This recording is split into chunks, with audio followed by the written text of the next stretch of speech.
राधे राधे भक्तों, किशोरी जी की कृपा हम सब पे बनी रहे। तो आप सबको पुत्रता एकादशी की और 9 वर्ष की बहुत बहुत शुभकामनाएं।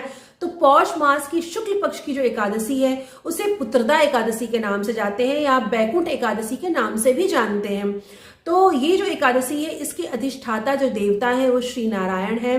तो जैसा आपको नाम से ही पता चल रहा है पुत्रता एकादशी, तो जो लोग भी इस एकादशी का व्रत सच्चे हृदय से करते हैं और भगवान से प्रार्थना करते हैं उन्हें संतान की प्राप्ति अवश्य होती है। तो और जिनकी संतान है वो भी अपने संतान की अच्छे भविष्य के लिए, उनकी मंगल कामना के लिए व्रत जरूर कर सकते हैं। वैष्णव तो इस व्रत को करते ही है भगवान की कृपा और उनकी दया प्राप्ति करने के लिए। तो जो पुत्रदा एकादशी है उसका आरंभ 30 दिसंबर को हो रहा है सुबह 7:50 से और इसका समापन 31 दिसंबर को सुबह 5 बजे के करीब हो रहा है।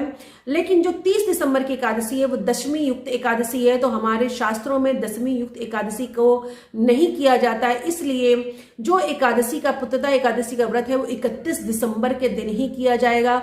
और इसका जो पारण है वो 1 जनवरी को सुबह 7:15 बजे से 9 बजे के बीच में रहेगा। ये मथुरा में ये समय है 7:15 बजे से 9 बजे के बीच में।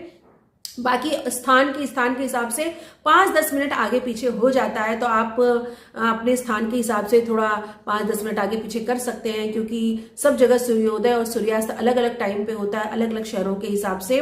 तो इस तरह से आप पुत्रदा एकादशी का व्रत जरूर करें। ये सभी पुण्यों को देने वाली एकादशी है। और दशमी तिथि का आरंभ जो है वो 30 तारीख से हो जाएगा। तो जो दशमी के नियम है वो 30 दिसंबर से ही आपको करने हैं। दशमी के दिन आपको एक समय भोजन करना है, चावल लहसुन प्याज आदि का आपको बिल्कुल भी प्रयोग नहीं करना। पूर्ण रूप से ब्रह्मचर्य का पालन आपको करना है। एकादशी के दिन आप ब्रह्म मुहूर्त में उठ जाएं, स्नान आदि करने के बाद अपने मंदिर में आके भगवान के सामने अपने नाम और गोत्र लेके संकल्प करिए कि प्रभु मैं आज एकादशी का व्रत कर रहा हूं, मेरी मनोकामना जो भी आपकी मनोकामना है वो भगवान के सामने रखें कि प्रभु मेरी मनोकामना पूर्ण करिए।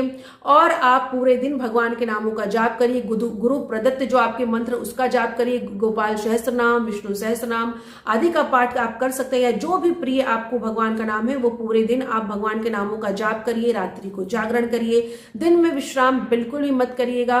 और द्वादशी के दिन जब आप व्रत का पारण करेंगे तो आपको दान अवश्य देना है, क्योंकि एकादशी का व्रत पूर्ण तभी माना जाता है जब आप दान करें। जो भी आपके पास सामर्थ्य है उस सामर्थ्य के अनुसार आप किसी ब्राह्मण को, किसी मंदिर में, किसी आश्रम में, किसी गौशाला में आप दान अवश्य और अवश्य करें, तभी आपको पूर्ण रूप से फल प्राप्त होगा। तो आप ये एकादशी का व्रत जरूर से जरूर करिए। राधे राधे भक्तों, अगर आपको ये वीडियो पसंद आया हो तो प्लीज लाइक और शेयर और सब्सक्राइब जरूर करें। राधे राधे।